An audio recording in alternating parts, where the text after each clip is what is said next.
शेतकरी बांधवांनो नमस्कार. महायोजना दूतमध्ये तुमचं अगदी मनापासून स्वागत आहे. मित्रांनो, आपण महायोजना दूत या चॅनलच्या माध्यमातून विविध सोलार योजनेविषयी असोत, सोलार योजनेचे टेक्निकल व्हिडिओ असोत किंवा इतरही शासकीय योजनाचे व्हिडिओ असोत, तर आपण जे काही आहे ते आपल्या चॅनलद्वारे आपण टाकत आहेत आणि तुमचा सुद्धा आम्हाला भरपूर प्रतिसाद मिळतोय.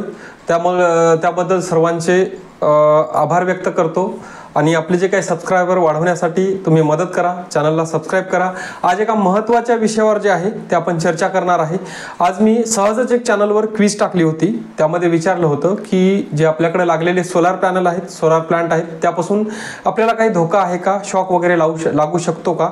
तर यामध्ये शेतकऱ्यांनी त्यांच्या पद्धतीनं भरपूर अशा प्रतिक्रिया दिल्या. जवळपास 30% शेतकऱ्यांचं 30% लोकांचं म्हणणं होतं की याच्यापासून शॉक लागत नाही.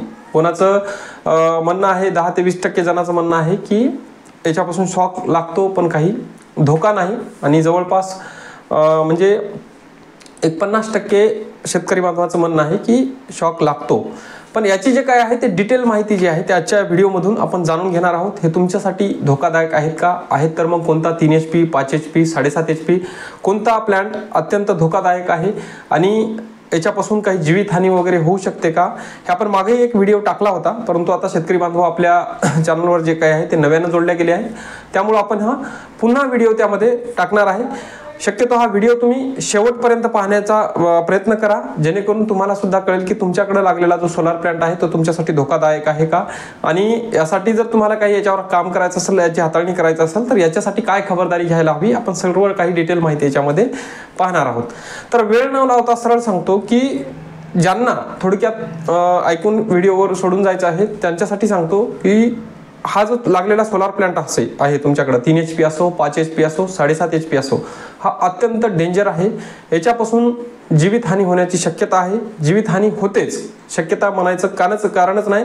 कारण तुमचा AC करंट, जे रेग्युलर करंट येतो, रेग्युलर लाईट येते तुमच्याकडं, त्याहीपेक्षा कितीतरी पटीनं डेंजर हा जो आहे तो DC करंट आहे. याचे कारण जे आहे ते आता पुढे डेंजर का आहे आणि याच्यापासून शॉक कसा लागतो हे आपण सगळं डिटेल त्या ठिकाणावर पाहूयात. बघा, याच्यामध्ये कसं असतं, आपल्या जे काही प्लांट लागलेले आहेत याच्यामध्ये जवळपास 3300 वॅटचा प्लांट आहे आपल्याकडं.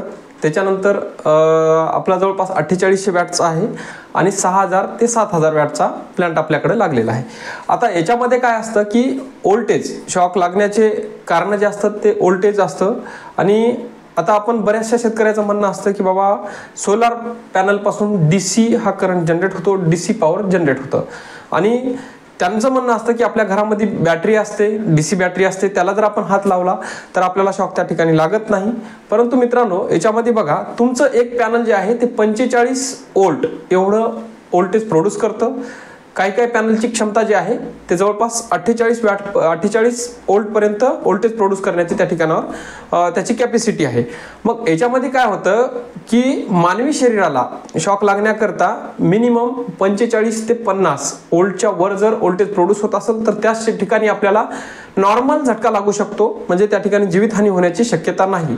परंतु तुमच्या शेतामध्ये लागलेले जे काही सोलार पॅनल आहेत तर ते सिरीजमध्ये जवळपास 6 पॅनल आहेत, आता नव्यानं लागलेले आहेत ते. आणि जुने पॅनल जे आहेत ते जवळपास 3 HP साठी लागलेले आहेत, ते 10 पॅनल पर्यंत त्या ठिकाणावर पॅनल लागलेले आहेत. एकंदरीत जर बघायचं झालं तर एकूण तुमचा जो 3 HPचा प्लांट आहे तर त्याच्यामधून 350 वोल्ट पर्यंत, 300 ते 350 वोल्ट पर्यंत व्होल्टेज प्रोड्यूस होतं आणि त्याच्यापासून जबर झटका तुम्हाला लागू शकतो, म्हणजे एकंदरीत मृत्यू त्याच्यापासून होऊ शकतो.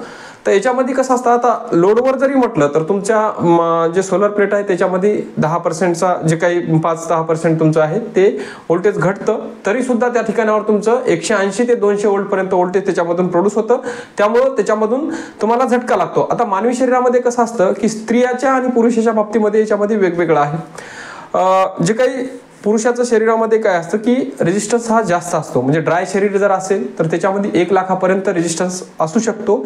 आणि जर तुमचं जर शरीर समजा ओला असेल पाण्यानं भिजलेला असेल हात वगैरे, तर त्याच्यामध्ये तो रेजिस्टन्स जो आहे तो 1000 ओहम पर्यंत त्याच्यामध्ये कमी होतो. त्याच्यामुळं ओल्या हाताने जर तुम्ही हात लावण्याचा प्रयत्न केला तर तुम्हाला लवकर त्या ठिकाणी शॉक लागू शकतो, म्हणजे झटका जोरात त्या ठिकाणी बसू शकतो. आता AC करंट जे आहे आपला नॉर्मल करंट आहे त्याच्यामधला आणि DC करंट मधला तुम्हाला फरक सांगतो काय आहे ते.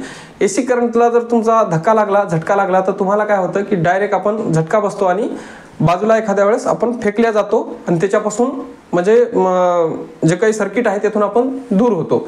परंतु DC करंटच्या बाबतीमध्ये तसं नाहीये.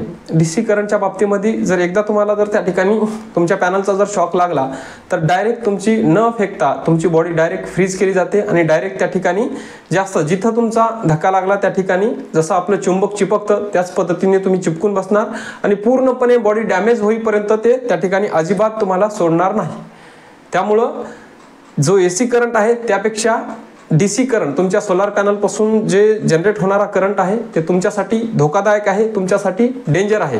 आता टेक्निकली भाषेमध्ये जर डीप मध्ये जर सांगायचं झालं की ते खूप 0.6 मिली अँपिअर पासून ते 30 अँपिअर पर्यंत जर शरीरामधून प्रवाह व्हायला, कारण या गोष्टीची तुम्हाला जास्त शेतकरी बांधवांना जरूरत नाही. ते टेक्निकली याच्यामध्ये जर गेलं तर मग तो भाग आहे की म्हणजे आपण काय प्रत्येक वेळी त्या ठिकाणी मोजून पाहणार नाही मग किती मिली अँपिअर करंट याला त्याच्यामधून आणि किती व्होल्टेज प्रोड्यूस व्हायला हे थोडंच आपण त्या ठिकाणी मोजणार आहे.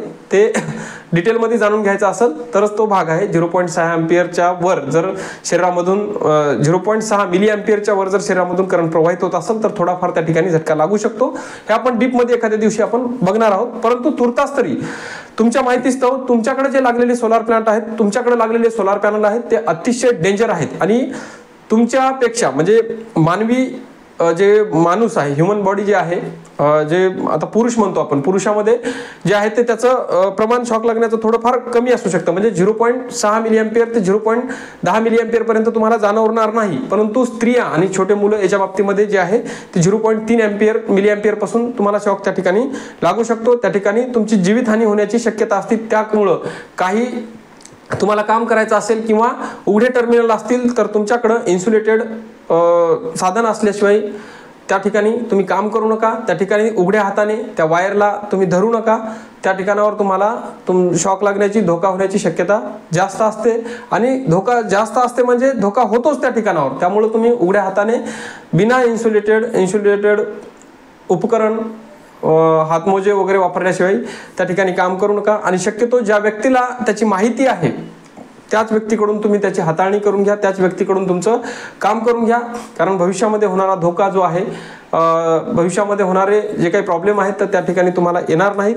असं समजू नका की हे जे पॅनल आहेत तर त्या ठिकाणी DC पॉवर जनरेट करतात त्यामुळे शॉक लागत नाही. आणखीनही काही जणांचं डोकं चालेल की बाबा एखाद्या पॅनलचे 2 टर्मिनल धरतील त्याला त्याचं काहीच होणार नाही. तर दादांनो, त्याच्यामध्ये काय होतं की एक पॅनल जे आहे ते फक्त 40 वोल्ट पर्यंत व्होल्टेज प्रोड्यूस करतं. त्याच्यामुळे तिथं तुम्हाला काही होणार नाही. 2 पॅनल जरी सिरीजमध्ये जोडून तुम्ही पकडले तरी तुम्हाला काही होणार नाही. जवळपास 3 पॅनलच्या वर जर तुम्ही सिरीजमध्ये जोडत असाल आणि त्या ठिकाणी जर तुम्ही 2 टर्मिनल एकाच वेळी उघड्या हाताने त्या ठिकाणी पकडत असाल तर नक्कीच त्या ठिकाणावर तुम्हाला त्या झटका लागणार आहे. हे असे करण्याचे प्रयत्न करू नका, कारण जो आहे तो आज फक्त क्विज टाकली आणि त्या क्विजवर जवळपास 30% शेतकऱ्याचं म्हणणं होतं की याच्यापासून शॉक लागत नाही. त्यामुळेच हा व्हिडिओ टाकण्याचा मी प्रयत्न केला आहे.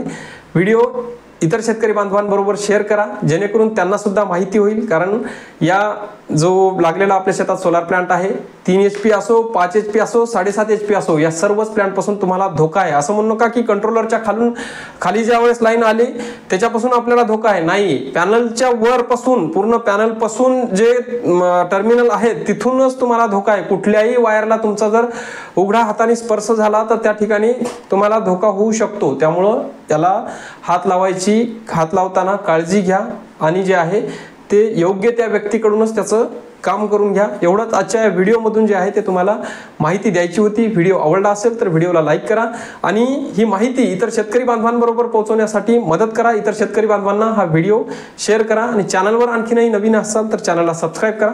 धन्यवाद.